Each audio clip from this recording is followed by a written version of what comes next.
Na začátek. Když zavřu oči, vidím velké kouřové hory. Mlha se zvedá ze svahu jako šedý kouř z ohniště, které nikdy nevyhasne.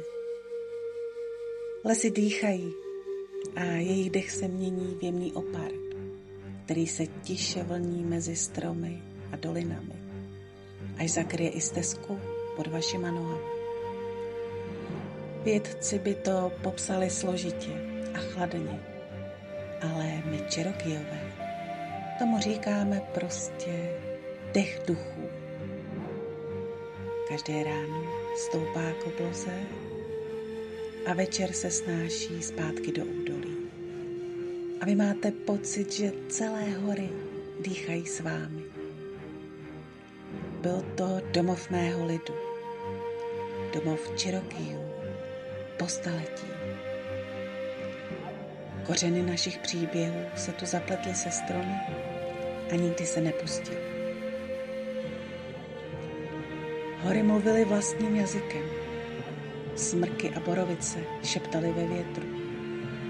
Mech pod nohama byl měkký jako kožešina a z korun se ozýval zpěv ptáků. Na vrcholky hor kroužily orly.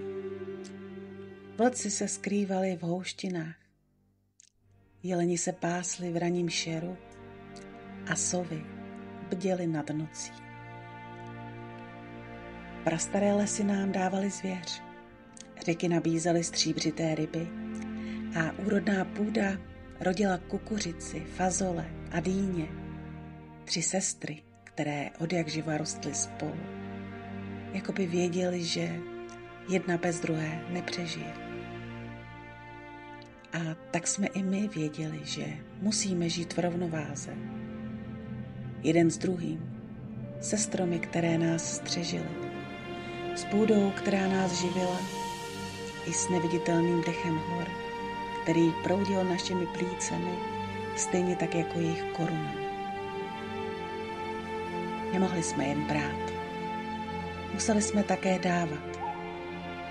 Proto jsme zpívali písně, tančili kolem ohní a obětovali duchům, aby země cítila, že si jí vážíme. A nad tím vším stála naše linie kněžek. Byli jsme jako skrytý proud, který protéká po zemi, neviditelné a přesto nepostradatelné. Žili jsme v nejhlubších lesích, příbytcích spletených z větví a kmenů. Stěny jsme vymazávali hlínou, aby v zimě drželi teplo. Střechy kryly kůrou a listí. Časem je obrostl mech a popínavé rostliny, až splynuly s lesem tak dokonale, že by je cizí oči sotva rozeznaly. Tam, skryté před světem, jsme žili podle dávných zákonů svého rodu. Les byl naším domovem i chrámem. Za klidných dnů jsme se nesli mezi stromy jako stíny. Znali jsme jeho nejtemnější zákoutí i ta nejkrásnější místa, kde se dech zastavoval úžasem. Sbírali jsme byliny, kořeny i kůru posvátných stromů. Věšeli je po stěnách a pod střechami, aby ve stínu zvolna ztráceli vodu a nabírali na síle. Když proschnuli a jejich vůně se prohloubila, roztírali jsme je v teplém tuku nad ohněm a tvořili z nich hojvé masti na rány, otoky, unavené svaly i neklidné sny. Připravovali jsme odvary, které vracely duši klid a tělu rovnováhu. Když jsme se sklánili k zemi, naslouchali jsme matce zemi i duchům hor. Děkovali za každou bylinu, za každý doušek vody, za každý krok, kterým jsme se směli dotknout půdy. Ošetřovali jsme zraněná zvířata, uvolňovali potoky, když je zanesli kameny a šeptali starým stromům, že ještě stále rostou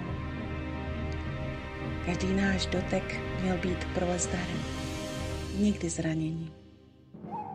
Tak jsme žili, pokojně a skrytě po mnoho generací a střežili dědictví, které k nám sestupovalo skrze matky a jejich matky. Kněžky si nikdy nevytvářely trvalý svazek s mužem.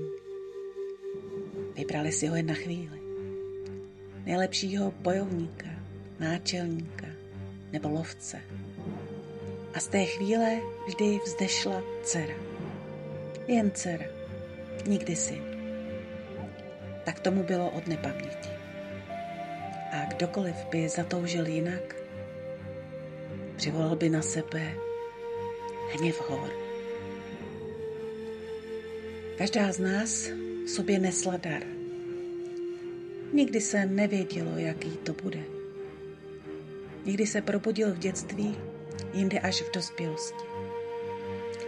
Jedna našla pramen i v největším suchu. Jiná poznala úrodnost půdy jediným dotekem. Další slyšela sny lidí a věděla, kdy se blíží nebezpečí. A byla i taková, která zpěvem skrotila divoké zvíře. Vždy se čekalo, co si duchové vyberou. A první, kdo to poznal, byla starší kněžka. To ona rozhodla, kdy nadejde čas, aby se dar ukázal i ostatním. A nebo zůstal utajený navždy. Pro vesnici jsme byli radou i hrozbou. Muži přicházeli, když nevěděli, zda táhnout do boje, nebo když se zvěř stáhla hluboko do hor. Ženy nás žádaly o pomoc při porodech, nemocech i úrodě. Starší se ptali na smysl zatmění, na bouři bez varování, na ticho, které se sneslo mezi stromy. A když někdo zemřel, stály mlčky u našich dveří, aby slyšeli, zda duše odešla v pokoji, nebo zůstala bloudit mezi stíny. Všichni hledali radu, ale v jejich očích se vždy zračil i stín strachu.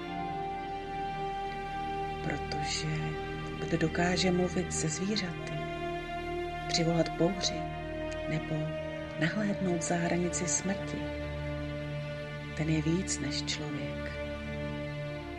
A lidé nikdy nevědí, zda je lepší takovou moc ctít nebo se jí bát. Lidská láska nás míjela. Nebyla pro nás cílem ani nutností. To, co jiní hledali v obětí druhého, my nacházeli v doteku větru, v teple ohně a v tlukotu země pod bosými chodidly. Les byl naším druhem, hory našimi strážci a hvězdy našimi svědky. Každý šelest listí, zpěv ptáků či zavití vlka nám připomínal, že jsme součástí něčeho většího. Cit, který jsme znali, nebyl pomíjivý jako vášeň mezi lidmi. Byl hluboký a klidný, zakořeněný v samotném srdci světa. Příroda a naše poslání byly tím nejcennějším, co jsme měli. A v jejich náruči jsme nikdy nebyli sami. Jenže svět nikdy nezůstává stejný. Všechno, co žije, se mění. Od věku věku je to tak. I my jsme cítili, že se blíží něco, co jsme neuměli pojmenovat. Vzdálené chvění v zemi, neklid v proudech řek, nejasný šepot mezi stromy. Duchové mlčeli, ale její dech byl těžší. Jakoby i oni tušili, že se schyluje k něčemu, co nelze zastavit. Lidé se začali měnit. Jejich srdce chladla Oči ztrácely lesk a uši přestávaly slyšet hlas Matky Země. Přicházely dny, kdy už pro ně nebudeme mostem mezi světem lidí a světem duchů. Dny, kdy se odvrátí. Zaslepení svým strachem, který v nich zakoření jako plevel. A my budeme stát na pomezí dvou světů. Naslouchat stromům a vědět, že jeden z nich se pomalu uzavírá.